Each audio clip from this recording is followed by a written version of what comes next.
Hello everyone, welcome to economics preparation. ये budget की class का सेकंड पार्ट है ना। लेकिन इसको ये नहीं समझना कि इसमें आपका बजट जिसे आमतौर पे आप करेंट बजट से जोड़ते हैं, तो ये वो चीज नहीं है। अगर आपने लास्ट क्लास देखी होगी, उसके बारे में मैंने कुछ डिस्कशन किया था आप सभी के पास या आप सभी के साथ, है ना।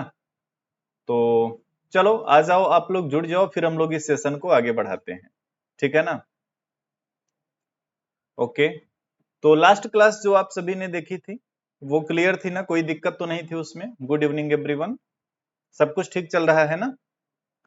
5 मिनट में चीजों को मैं समराइज कर दूंगा, यानी जो लास्ट सेशन में मैंने पढ़ाया था उसको 5 मिनट में मैं एक बार फिर से समझा देता हूं, और उसके बाद फिर हम लोग इस सेशन में आगे बढ़ेंगे।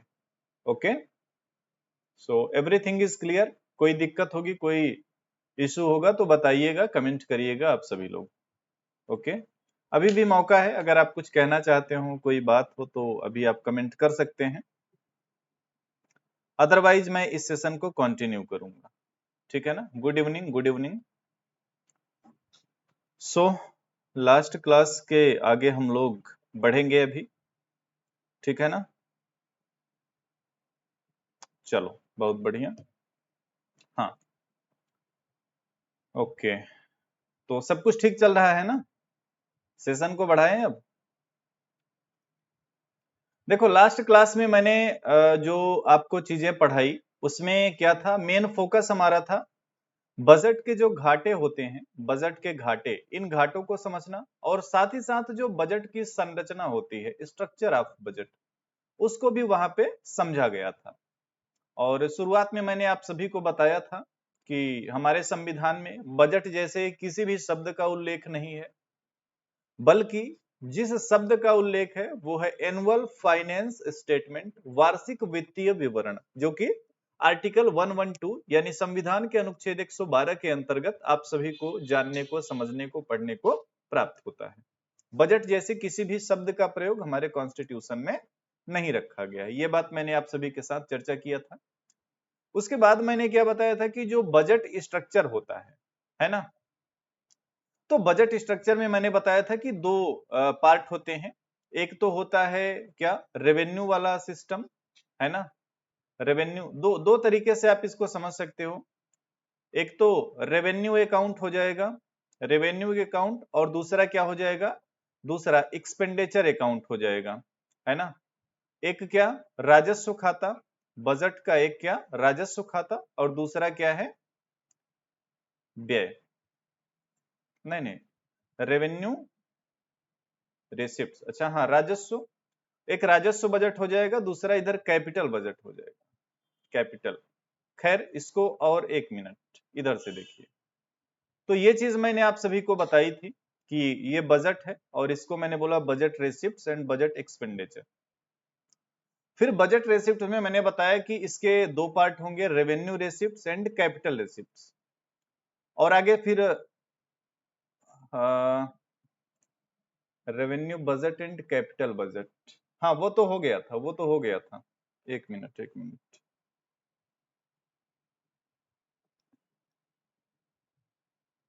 1 मिनट रुकिएगा। कब लाइव क्लास रहती है, जो भी आपका लाइव क्लास होगा उसका शेड्यूल तो लगा दिया जाता है ना, शेड्यूल भी लगा दिया जाता है, आपको मैसेज भी दिया जाता है। तो मेरे हिसाब से ऐसे में तो आपको कोई दिक्कत नहीं होनी चाहिए, है ना। हाँ, तो फिर मैंने बोला था कि बजट रेसिप्ट्स और बजट एक्सपेंडिचर, प्राप्तियां और व्यय। प्राप्तियों में दो पार्ट हो जाएंगे, एक क्या, राजस्व प्राप्तियां, और दूसरा क्या, पूंजीगत प्राप्तियां। It means revenue रेसिप्ट्स and capital रेसिप्ट्स। योजना से क्लास लीजिए। योजना मतलब क्या, ये जो सरकार की योजनाएं होती हैं, लूंगा लूंगा, डोंट वरी। करंट वाले सेक्शन में उसकी भी क्लास लूंगा, ठीक है ना। फिर एक्सपेंडिचर का मैंने बताया था, revenue expenditure and capital expenditure. चलो इसको जल्दी से कंप्लीट करते हैं, फिर आगे इसमें बढ़ेंगे हम लोग।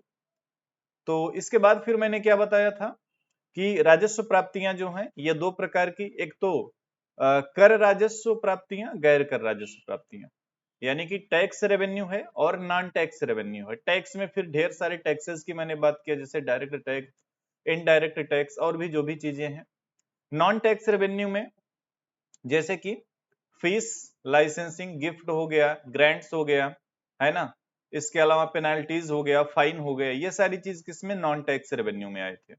उसके बाद क्या, कैपिटल रिसिप्ट यानी कि पूंजीगत प्राप्तियां, इसमें क्या, बारोइंग एंड अदर लाइबिलिटीज, उधारी और अन्य देयताएं, रिकवरी ऑफ लोन्स, डिसइन्वेस्टमेंट। और फिर मैंने ये भी आप सभी को बताया था कि डिसइन्वेस्टमेंट अच्छी बात नहीं है, लेकिन क्योंकि सरकार को फंड चाहिए होता है इसलिए वो इकट्ठा करती है ना।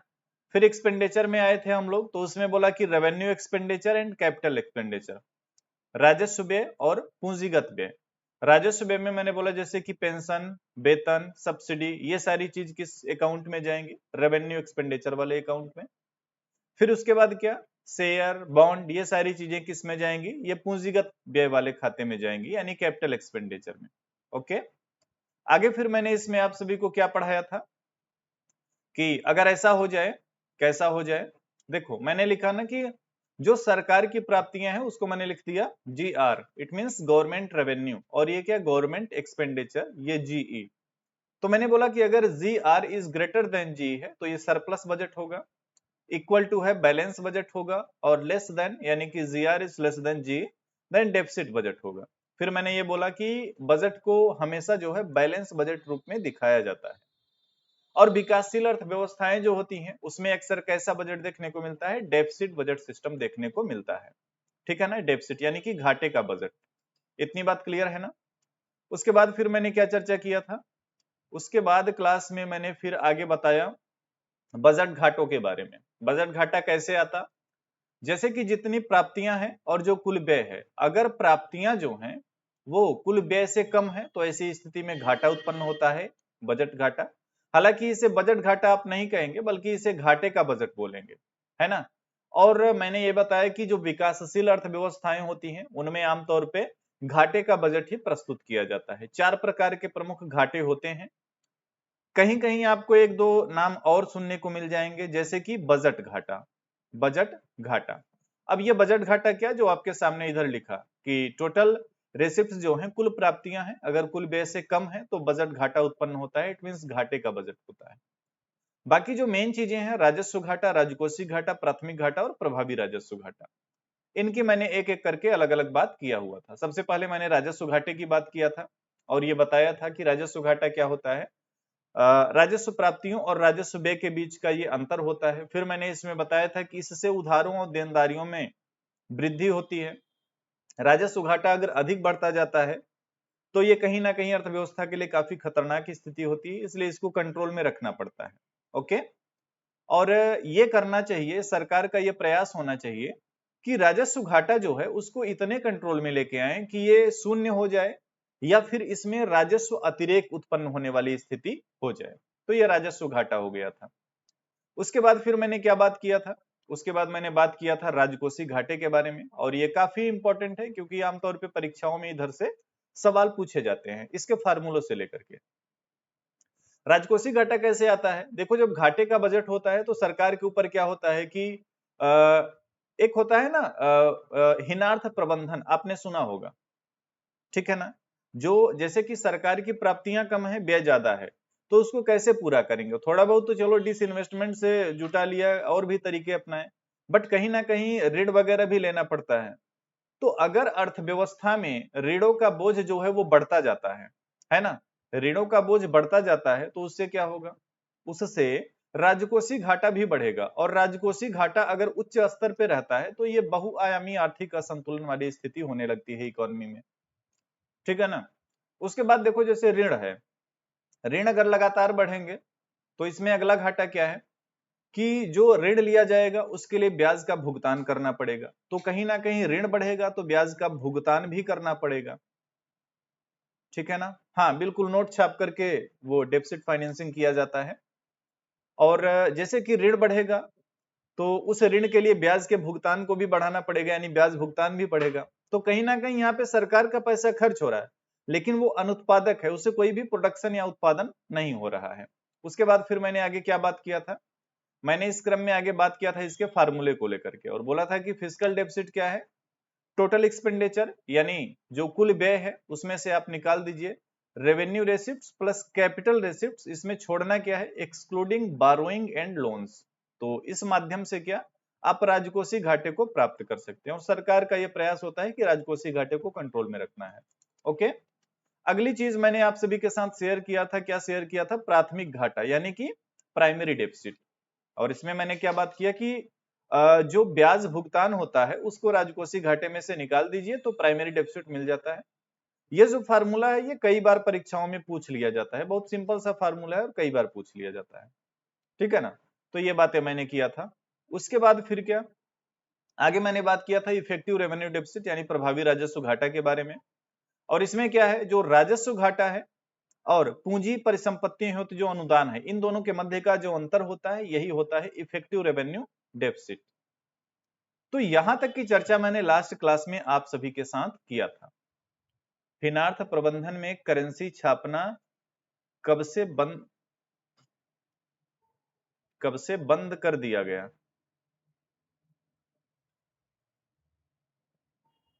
नहीं एग्जैक्टली मुझे इसका ईयर नहीं याद है, बता दूंगा आपको, ठीक है ना। चलो, तो अब देखो आज के क्लास में हम लोग आगे किस में बढ़ेंगे। आगे अभी जो बजट में कुछ और बातें रह गई हैं, बजट के स्पेशली प्रकार को लेकर के जिधर से सवाल पूछे जाते हैं उसकी बात कर लेते हैं थोड़ा सा, कि बजट के वो कौन कौन से प्रकार हैं जिधर से आपसे सवाल बनते हैं या सवाल पूछे जाते हैं, ठीक है।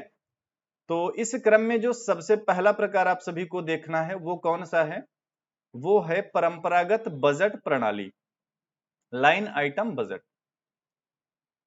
परंपरागत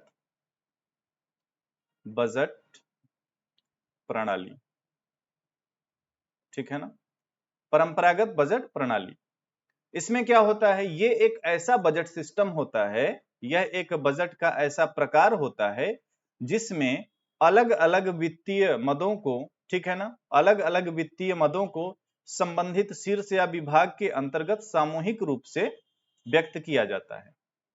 एक ऐसा बजट सिस्टम है, एक ऐसी बजट प्रणाली है जिसमें क्या करते हैं कि जो अलग अलग वित्तीय मदों से संबंधित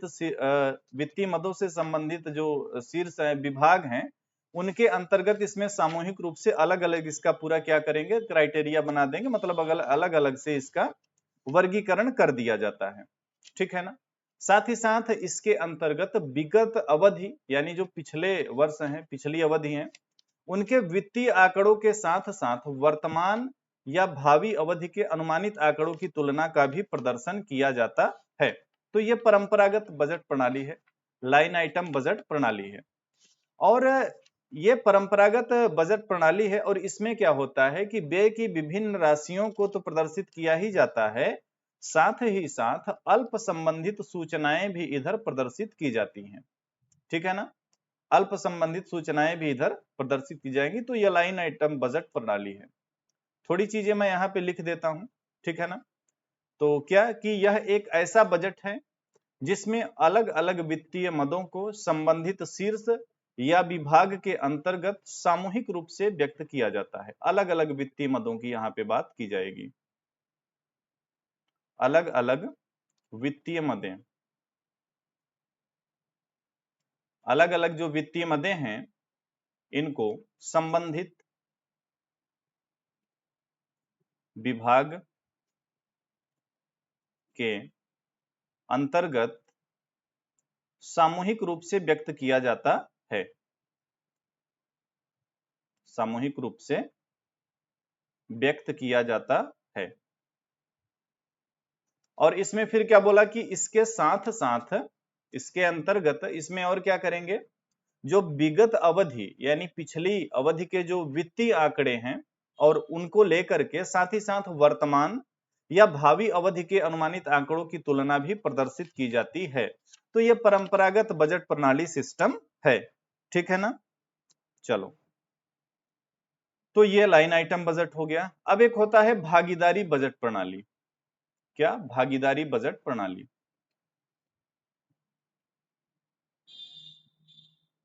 भागीदारी बजट प्रणाली, इसमें क्या होता है, देखो भागीदारी का अर्थ क्या होता है, ठीक है ना।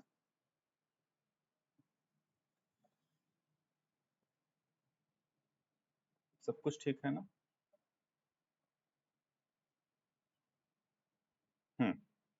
भागीदारी पर इसमें क्या, इसका अर्थ है कि निर्णय लेने की प्रक्रिया का लोकतांत्रिक निर्धारण, मतलब इसमें क्या है कि ये एक ऐसी प्रणाली है, बजट का एक ऐसा तंत्र है जिसके अंतर्गत जो सामान्य जन है वो निर्धारित करते हैं कि नगर निकाय या ग्रामीण पंचायतों के स्तर पे बजट का स्वरूप क्या होना चाहिए। मतलब कि यहाँ कौन निर्धारित करता है? सामान्य लोग, सामान्य जन। सामान्य जन यहाँ पे क्या करते हैं? निर्धारण करते हैं कि क्या स्वरूप होना चाहिए बजट का, है ना? तो इसमें क्या होता है कि विभिन्न परियोजनाओं पे विचार विमर्श करने, साथ ही साथ उनके बारे में और डिस्कशन करने के लिए, प्राथमिकताओं के बारे में बात करने के लिए एक तरीके का इसमें निर्धारण किया जाता है कई लोगों के साथ मिल करके। ठीक है ना?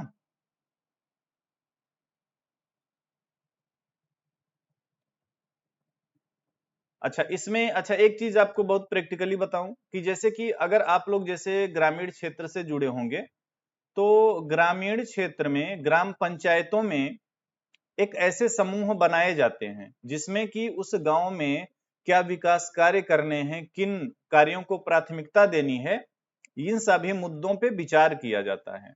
और इसके लिए जैसे देखो संविधान में 73वां और 74वां जो संशोधन किया गया, और उसके बाद फिर क्या होता है कि स्थानीय स्वशासन को काफी महत्व मिला यहाँ पे। तो इसमें यही है कि किन प्राथमिकताओं यानी किन मुद्दों पे ध्यान देना है, किधर प्राथमिकता देना है, ये सारी चीजें लोग मिलकर के निर्धारित करते हैं। ये होता है भागीदारी बजट प्रणाली। ठीक है ना? ये क्या होता है? भागीदारी बजट प्रणाली। यहां तक हो गया? ओके। अगली चीज है निष्पादन बजट। अगली चीज क्या है? परफॉर्मेंस बजट, यानी कि निष्पादन बजट। निष्पादन बजट। निष्पादन बजट के बारे में समझिए, है ना? अमेरिका में एक हूवर आयोग बना था। हूवर आयोग कब बना था? 1949 में। 1949 में। और इस आयोग ने इस बात पे, ये कहां पे बना था? अमेरिका में बना था। ठीक है, अमेरिका में। तो हूवर आयोग ने इस बात पे बल दिया, इस बात पे बल दिया कि सरकार के लिए यह आवश्यक हो जाएगा कि वह अपने बजट के व्यय के प्रत्येक मद के साथ निष्पादन का भी उल्लेख करे। ठीक है ना? किस पे इन्होंने बात दिया, किस मुद्दे पे इन्होंने चर्चा किया?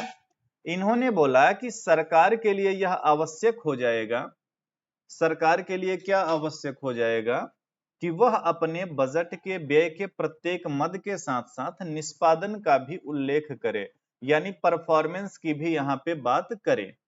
ठीक है ना? और उसके बाद फिर अमेरिका में ही 1951 में, 1951 में अमेरिका में इस बजट सिस्टम को अपनाया गया। ठीक है, इस बजट सिस्टम को अपनाया गया, कृषि विभाग द्वारा शायद अपनाया गया था। ओके, कृषि विभाग द्वारा अपनाया गया। ठीक है ना? फिर क्या, अब देखो और अगर इसमें डिटेल में बात करें तो इसका मतलब होता है कि विभिन्न शीर्षकों के अंतर्गत निर्धारित लक्ष्यों और उपलब्धियों का साथ साथ व्यक्त किया जाना। यानी जैसे कोई भी योजना है, सरकार की कोई भी योजना है, अब उसमें क्या लक्ष्य है, उसमें क्या लक्ष्य है और उसका क्या अचीवमेंट है, यानी उस योजना में क्या परफॉर्मेंस है, यानी उसमें क्या निष्पादन है या क्या उपलब्धि हुई है, ये सारी चीजें एक साथ व्यक्त की जाती हैं। कहीं ना कहीं जो परंपरागत बजट प्रणाली चल रही थी, उस परंपरागत बजट प्रणाली में ये एक तरीके का सुधार मतलब एक तरीके के सुधार के रूप में ये देखा गया। ठीक है ना? ये एक तरीके का सुधार देखा गया जो परंपरागत, क्योंकि परंपरागत बजट प्रणाली में क्या होता था? प्राप्तियों और व्ययों के मौद्रिक आकार को ही व्यक्त किया जाता था। जो परंपरागत बजट प्रणाली चलती थी उसमें क्या होता था? उसमें जो प्राप्तियां और व्यय थे उनके मौद्रिक आकार को ही वहां पे व्यक्त किया जाता था, जो कि विश्लेषण की दृष्टि से देखें तो बहुत उपयोगी नहीं था। तो ये तो देखो अमेरिका की बात हो गई। अगर हम बात करें कि भारत में इसका उपयोग वगैरह किया गया कि नहीं, तो भारत में बजट की इस प्रणाली का उपयोग जो है वो 1975-76 के बजट के साथ प्रारंभ किया गया। ठीक है ना? 1975-76 के बजट के साथ ये प्रारंभ किया गया। कहां? हमारे इंडिया में। ठीक है ना? 1975। अब अगली जो बजट प्रणाली है उधर से तो बहुत ही सवाल कई बार पूछे जाते हैं। ये है शून्य आधारित बजट।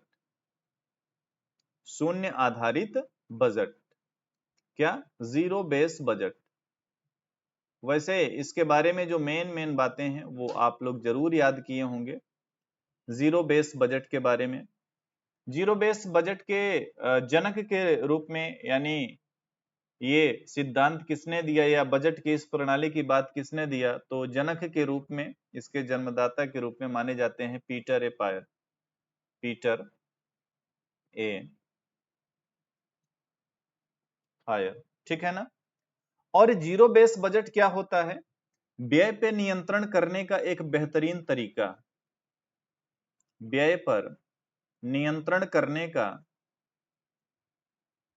व्यय पे नियंत्रण करने का एक मार्ग है, एक तरीका है जो बढ़िया वाला मार्ग है, बेहतर वाला मार्ग है ना? इससे क्या? व्यय पे नियंत्रण हो जाता है। इसमें क्या होता है कि जो व्यय की प्रत्येक मदें हैं उस पे विचार विमर्श किया जाता है ना? व्यय की जो प्रत्येक मदें हैं उसको क्या करते हैं कि उस मद पे अब तक जो व्यय हुआ, अब तक जो व्यय हुआ उसको क्या करेंगे? उसको शून्य मान लेंगे, और उसको शून्य मान करके फिर नए सिरे से देखेंगे कि उसको कितना फंड चाहिए, चाहिए भी या नहीं चाहिए।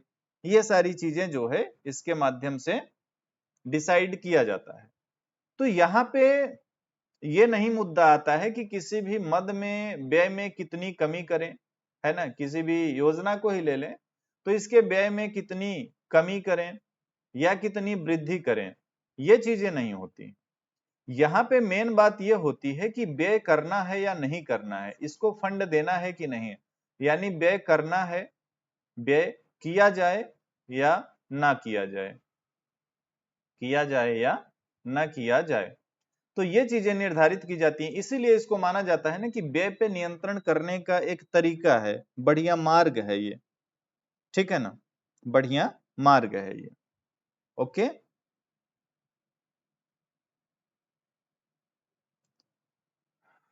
ठीक है। अच्छा, भारत में अगर बात करेंगे जीरो बेस बजट, तो भारत में पहली बार जीरो बेस बजट जो एक विभाग विज्ञान और प्रौद्योगिकी विभाग ने अपनाया था 1983-84 में। किसने? विज्ञान व प्रौद्योगिकी विभाग ने।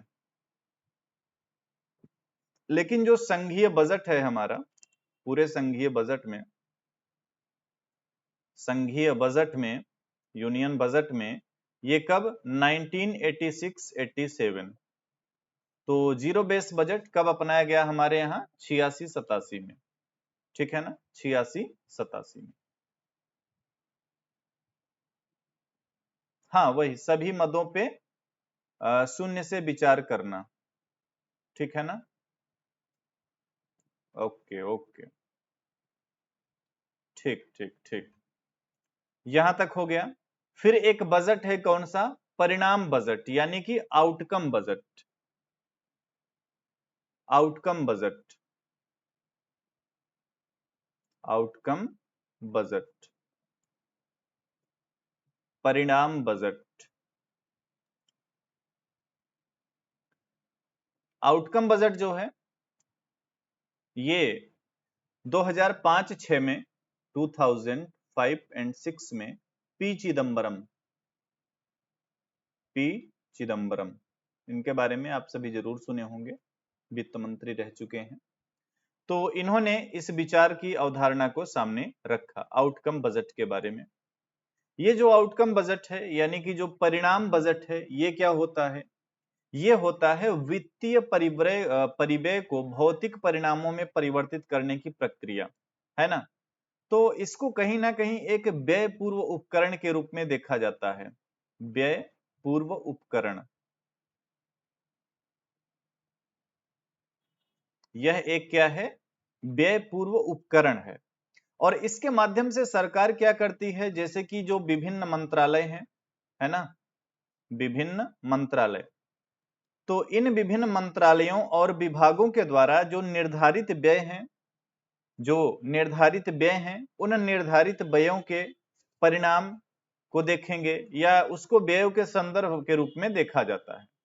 तो ये आउटकम बजट होता है ना। इसमें क्या करते हैं, इसमें ये देखा जाता है इस परिणाम बजट या आउटकम बजट में कि विभिन्न कार्यक्रमों के लिए जो निर्धारित धनराशि की मात्रा है उसके आधार पे लक्षित परिणामों को अंतिम रूप दिया जा रहा है या नहीं दिया जा रहा है। कहने का मतलब यह है कि इसमें एक तरीके की समीक्षा की जाती है, कि जैसे कोई भी योजना है, कोई भी कार्यक्रम है, तो उसके लिए जो फंड दिया गया, उसके लिए जो धनराशि दी गई, उस धनराशि का उपयोग हो पा रहा है या नहीं हो पा रहा है। ठीक है ना। तो आउटकम बजट में यही सारी चीजें देखी जाती हैं। ओके, ये आउटकम बजट हो गया। इसे व्यय पूर्व उपकरण के रूप में देखा जाता है और इसके माध्यम से विभिन्न मंत्रालय और विभागों के द्वारा निर्धारित जो व्यय हैं, ठीक है ना, निर्धारित व्ययों को या इसके जो परिणाम हैं इसको देखा जाएगा कि जो व्यय हैं उनके क्या परिणाम आ रहे हैं। तो इसके माध्यम से कहीं ना कहीं सरकार ये प्रयास करती है कि व्यय को कैसे जो है संकुचित किया जाए। अगर जहां पे व्यय की जरूरत नहीं है तो वहां पे व्यय ना किया जाए। अगला जो बजट का प्रकार है वो है जेंडर बजट। ठीक है, लैंगिक बजट प्रणाली 2005-6 में पी चिदम्बरम इन्होंने इसकी बात किया।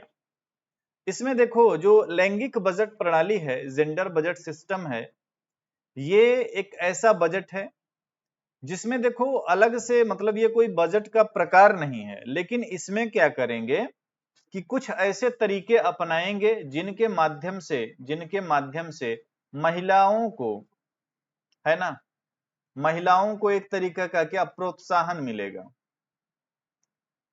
यानी कि ये महिला सशक्तिकरण से संबंधित आप इसे कह सकते हो। तो जेंडर बजट का एम क्या है? जेंडर बजट देखो एक तरीके का, मैंने बोला ना कि ये कोई बजट का अलग से प्रकार नहीं है और कभी भी सरकार जेंडर के बेस पे से डायरेक्ट बजट नहीं प्रस्तुत कर सकती है, लेकिन ये एक तरीका है जिसमें महिलाओं को सशक्तिकरण के तरफ लेके चलना है ना। तो इसमें क्या होता है, इसमें जैसे कि कुछ ऐसी योजनाएं आ जाएंगी, कुछ ऐसी योजनाएं आएंगी सरकार के द्वारा, कुछ ऐसी योजनाएं आएंगी जिसका लाभ जो है 100% किसको, महिलाओं को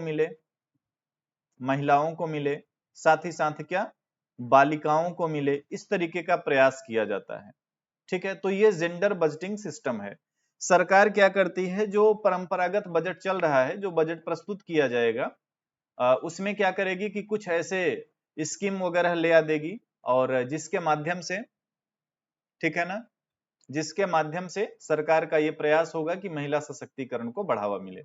अब आप लोगों से मैं अपेक्षा करूंगा कि आप दो चार ऐसी पॉलिसी का नाम बता दीजिए जो महिला सशक्तिकरण के लिए सरकार लेके आई हो, है ना।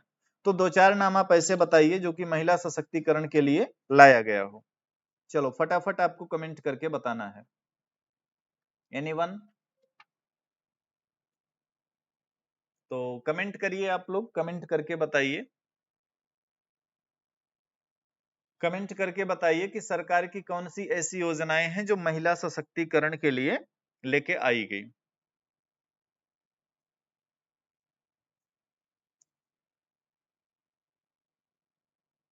बताइए, दो चार ऐसी योजनाओं के बारे में बताइए जो कि महिला सशक्तिकरण या जिनको आप इस दायरे में, हाँ, बेटी बचाओ बेटी पढ़ाओ, बिल्कुल बढ़िया, महिला समृद्धि योजना, और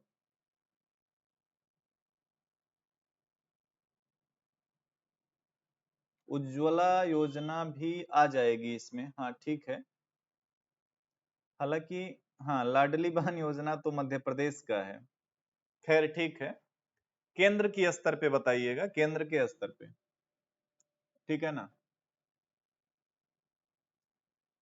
ठीक ठीक ठीक। तो तमाम ऐसी योजनाएं हैं जिनके माध्यम से सरकार ये प्रयास करती है कि महिला सशक्तिकरण को क्या बढ़ावा मिले। ठीक है ना, ये बातें हो गई।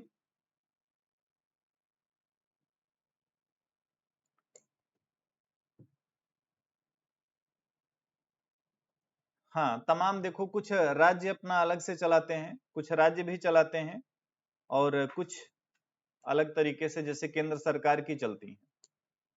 ओके, यहां तक क्लियर हो गया? ठीक है ना। सुकन्या योजना हो गई, तमाम ऐसी योजनाएं हैं, बिल्कुल बिल्कुल। तो इन योजनाओं का मेन एम यही होता है कि इन योजनाओं के माध्यम से सरकार का ये प्रयास होता है कि महिला सशक्तिकरण को क्या बढ़ावा मिले। इनके माध्यम से सरकार जो है महिला सशक्तिकरण की ओर ध्यान देने का प्रयास करती है ना। बहुत सारी ऐसी योजनाएं हैं। ओके,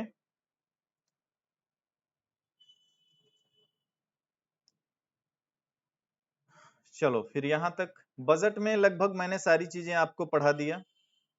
अभी कुछ बच रहा हो तो बताइए।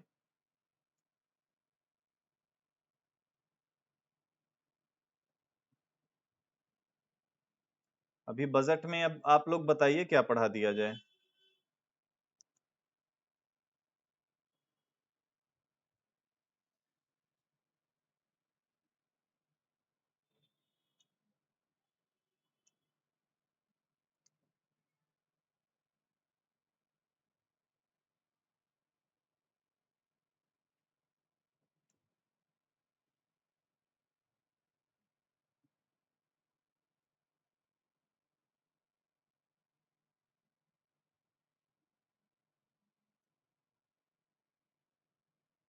अच्छा, हाँ, प्रोसीजर आप बजट अभी बाकी है ना, कि कैसे बजट संसद वगैरह में प्रस्तुत किया जाता है, ये चीज अभी बाकी रह गया है।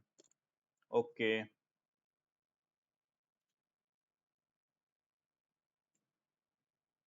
इसको भी कराता हूँ।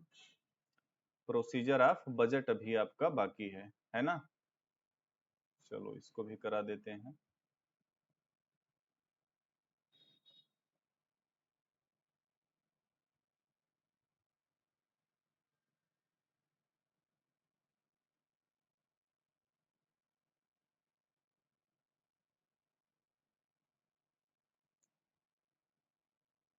बाकी घाटा वगैरह वाला सारा कॉन्सेप्ट क्लियर है आपका ना?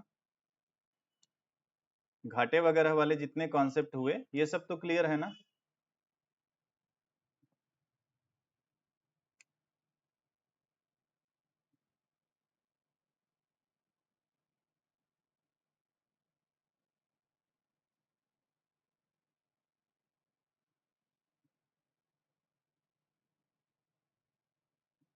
ओके ओके, घाटा वगैरह का क्लियर है। चलिए अब हम लोग फिर क्या आगे बात को बढ़ाते हैं, बजट की जो हिस्ट्री वगैरह है उसके बारे में बात करते हैं, और ये भी बात करेंगे कि बजट की क्या निर्माण प्रक्रिया है हमारे इंडिया में स्पेशली। ठीक है, तो इन सभी मुद्दों पे चलिए अब थोड़ा सा हम लोग बात कर लेते हैं। ओके, चलो। बजट, वैसे हिस्ट्री मुझे पहले पढ़ानी चाहिए थी, खैर कोई बात नहीं है। तो अभी हम लोग बजट के बारे में बात करते हैं। अब देखो, बेसिक बातें आप सभी जानते ही हो कि ये अभी थोड़ी देर पहले मैंने ये भी बताया ना कि बजट नामक किसी शब्द का उल्लेख नहीं है। ठीक है ना। और ये बजट शब्द कैसे आया ये भी आप जानते होंगे, ब्रिटेन के वित्त मंत्री थे, रॉबर्ट वालपोल नाम था उनका, और वो जो है चमड़े का थैला लेके गए थे अपने यहाँ प्रस्तुत करने बजट।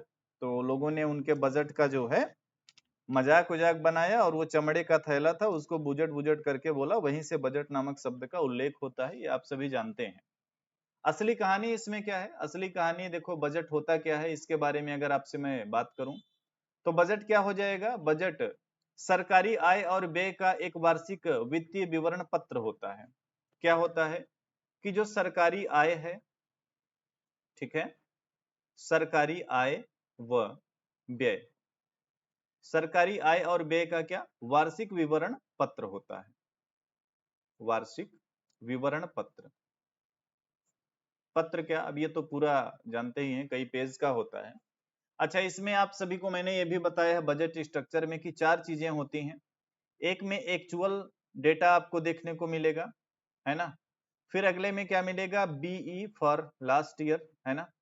फिर इधर क्या रिवाइज्ड एस्टिमेट RE, और फिर इधर क्या अगला वाला BE। जैसे कि अभी 2023-24 का बजट आया, 23-24 का BE इधर मिल जाएगा, इधर 22-23 का क्या रिवाइज्ड एस्टिमेट, और इधर 22-23 का क्या बजट एस्टिमेट, और इधर 21-22 का क्या एक्चुअल डेटा। तो ये चार चीजें आपको बजट के स्ट्रक्चर में देखने को मिलती हैं, ये चीजें आप सभी को पता ही होगा, है ना। देखो एक अच्छे बजट में क्या क्या गुण होने चाहिए, अगर इसकी बात करें, कोई भी जैसे बजट है उसमें अच्छाइयां क्या क्या होनी चाहिए, तो कुछ बातें इसमें बताई गई हैं, 3-4 बातें हैं, 5 बातें। जैसे कि देखो व्यापकता होनी चाहिए। व्यापकता से तात्पर्य क्या कि व्यापक बजट होना चाहिए ताकि देश के सभी लोगों तक इसका कुछ ना कुछ फायदा पहुंचे, लाभ पहुंचे। स्पष्ट होना चाहिए, जो भी बातें हों पूरी तरीके से स्पष्ट होनी चाहिए। इसी प्रकार से लचीलापन होना चाहिए बजट में, लचीलापन, है ना। यानी कोई भी कठिन तरीके का कोई भी रूल वगैरह ऐसे ना बनाया जाए। प्रामाणिक होना चाहिए, प्रामाणिकता इसकी होनी चाहिए, ठीक है, प्रामाणिकता होनी चाहिए। और कल्याणकारी भी होना चाहिए, सबसे बड़ी बात तो यही है कि कल्याणकारी बजट होना चाहिए। तो ये एक अच्छे बजट की विशेषताएं होती हैं। अब देखो हमारे इंडिया में जैसे कि भारत में बजट निर्माण की प्रक्रिया, बजट निर्माण की प्रक्रिया, तो हमारे इंडिया में जो बजट का निर्माण किया जाता है, देखो ये काफी जटिल प्रक्रिया होती है। इसमें क्या करेंगे, जैसे जो विभिन्न मंत्रालय हैं, विभिन्न मंत्रालय, विभिन्न मंत्रालय, अब उन मंत्रालयों के विभिन्न विभाग, है ना, और इसके साथ साथ फिर और प्रमुख तमाम संस्थाएं, तो करेंगे क्या कि जैसे कि जिस वित्तीय वर्ष के लिए हमारे यहाँ बजट बनाया जाता है, तो उसके लिए सभी विभागों से, मंत्रालयों से सबसे एक अनुमानित व्यय का आंकड़ा मांगते हैं, ठीक है ना, कि आपको कितना फंड चाहिए इस वित्तीय वर्ष में, और उस आंकड़े के आधार पे फिर उसका रिव्यू, मतलब ये बजट बनाने का जो प्रोसेस होता है ना, वो 3-4 महीने पहले ही शुरू हो जाता है, ठीक है, वो क्या 3-4 महीने पहले ही शुरू हो जाता है। तो विभिन्न मंत्रालयों से जैसे उन्होंने क्या किया कि उनको कितना फंड चाहिए, कितना उनको फंड चाहिए या कितना इधर व्यय करना है, तो व्यय का अनुमान उनसे लेते हैं, और फिर धीरे धीरे इन अनुमान वगैरह का रिव्यू किया जाता है, ठीक है ना। उसके बाद क्या, जब बजट फाइनली तैयार हो जाता है, फिर ये प्रस्तुत किया जाएगा संसद पे, उस पे चर्चा होगी, ये सारी चीजें जो है चलती हैं, ठीक है। तो कितनी प्रक्रियाएं, यानी कि बजट शुरुआत से लेकर के जब तक बनता है उसमें कितने स्टेज होते हैं। पहला इसमें स्टेज, जैसे कि बजट के कार्यान्वयन में, एक तो यह है कि वित्तीय स्रोतों का एकत्रीकरण करना है, वित्तीय स्रोतों का, यानी किधर किधर से आमदनी होगी, एकत्रीकरण, ठीक है ना। फिर क्या, वित्तीय संसाधनों का संरक्षण, वित्तीय संसाधनों का संरक्षण। अगले स्टेप में क्या होगा, अगले स्टेप में वित्तीय संसाधनों का वितरण करेंगे, जैसे जिन विभागों या मंत्रालयों से मांगे हुए हैं कि आपको कितना फंड चाहिए। फिर अगले में क्या होगा, सरकारी आय व्यय का लेखा, सरकारी आय व्यय का लेखा, ओके। और अगले स्टेप में क्या, लेखांकन, यानी ये जो पूरी चीजें हैं इसको जो है अच्छे से लिख के बिल्कुल अकाउंटिंग सिस्टम में तैयार कर दिया जाएगा, ओके। तो सभी मंत्रालयों विभागों से आंकड़ा लगाया जाएगा कि कितना उनको फंड चाहिए, और ये सब करने के बाद फिर ये निर्धारित किया जाएगा कि वित्तीय स्रोत कौन कौन से हो सकते हैं, यानी किस किस माध्यम से सरकार की आमदनी हो सकती है, ठीक है। उसके बाद से फिर उन संसाधनों का संरक्षण, मतलब उनको ध्यान में लेके चलना है कि हाँ इधर से इतनी आमदनी होगी। फिर जितने भी विभागों की डिमांड है उस हिसाब से इन संसाधनों का वितरण करना है। फिर सरकारी आय व्यय का लेखा, और फिर इसका ऑडिटिंग यानी कि लेखांकन। तो ये पूरा तरीका है बजट बनाने का हमारे यहाँ, है ना। अब इसमें अगर जैसे कि और बात करें तो, और बेसिक से अगर बात करें तो सबसे पहले बजट की रूपरेखा बनाई जाएगी।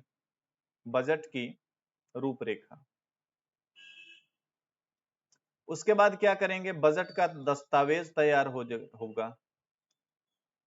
बजट का दस्तावेज तैयार किया जाएगा। फिर क्या, बजट की स्वीकृति। बजट की स्वीकृति। फिर इसका क्या, बजट का क्रियान्वयन।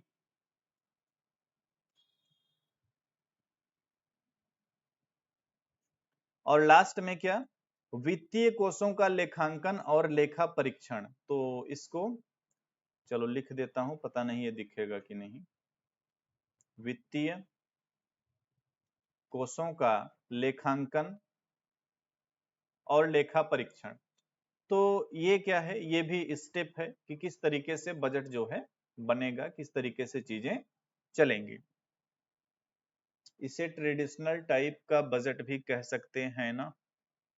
हाँ कह सकते हो, कोई दिक्कत नहीं, बिल्कुल कहा जा सकता है। और एक्चुअल में जो हमारे यहाँ बजट तैयार किया जाता है तो प्रॉपर में वो कोई एक तरीके का बजट नहीं। अभी थोड़ी देर पहले जैसे मैंने आप सभी को बताया ना कि बजट के कौन कौन से प्रकार होते हैं, तो वो कोई एक तरीके का बजट नहीं, उसमें कई चीजें होती हैं। जैसे उसमें आप देखेंगे, उसमें जेंडर बजट भी देखने को मिलेगा, कहीं कहीं आपको जीरो बेस बजट का भी सिस्टम मिल जाएगा, आउटकम बजट का भी मिलेगा, परफॉर्मेंस का। तो हर तरीकों का थोड़ा थोड़ा यूज करके बनाया जाता है, ठीक है ना। हर तरीकों का यूज करके बनाया जाता है वो।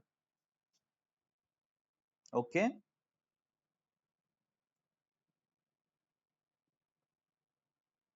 ठीक। और बताइए।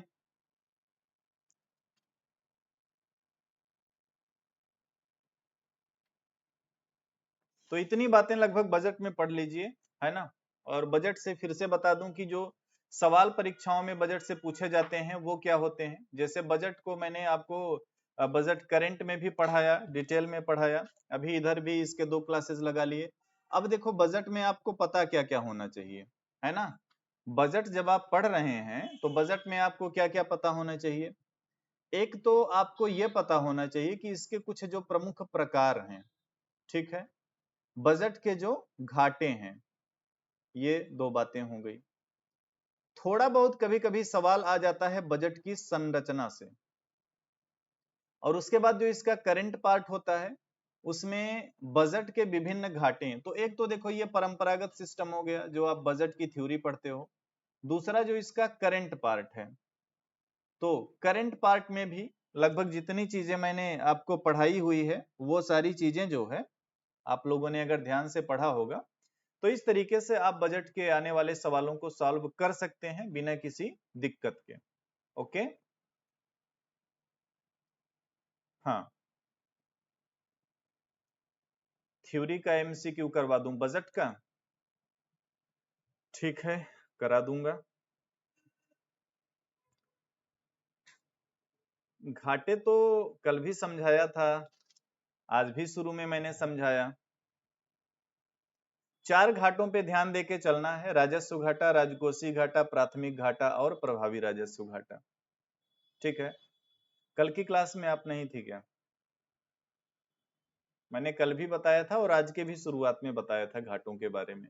तो देख लीजिएगा, एक बार थोड़ा सा देख लीजिएगा तो समझ में आ जाएंगी चीजें। ओके। फिर आज की क्लास यहीं तक है, मिलेंगे अगले क्लास में। और अगले क्लास में आप लोगों को क्या पढ़ाऊंगा, इंडियन इकोनॉमी का कोई टॉपिक हम लोग अब शुरू करते हैं, है ना। कल का पीडीएफ तो मैंने दिया था, आप जाके देखिएगा कोर्स कंटेंट पब्लिक फाइनेंस वाले फोल्डर में, तो उधर मिल जाएगा ये कोर्स कंटेंट पब्लिक फाइनेंस वाले फोल्डर में चेक करिएगा, मिल जाएगा, ठीक है ना। और हम लोग अब इंडियन इकोनॉमी को ही कंटिन्यू करेंगे कल के क्लास से। बाकी हाँ, माइक्रो का फोल्डर आप लोग चेक करते रहिए, उसमें बीच बीच में मैं कुछ देता रहता हूँ लेक्चर वगैरह। तो माइक्रो का फोल्डर आप देख लीजिएगा। बाकी कल से हम लोग इंडियन इकोनॉमी को कंटिन्यू करते हैं, ठीक है ना। Okay, thank you. आज की क्लास यहीं तक। अच्छा, आयात निर्यात करवा दूं, आयात निर्यात से। Okay okay. करा दूंगा, परेशान नहीं होना, सब करा दूंगा। और अभी तो आज आपकी एक और क्लास होनी है, ठीक है ना। तो देखो जिस बैच की जो भी क्लास है आपको शेड्यूल मिल जाएगा और उस हिसाब से आप आ जाइएगा। ओके, इस टाइमिंग पे मैं भी कल से मैं इकॉनमी पढ़ाऊँ, जैसा भी होगा आपको इन्फॉर्म कर दूंगा, ठीक है ना। आज की क्लास यहीं तक।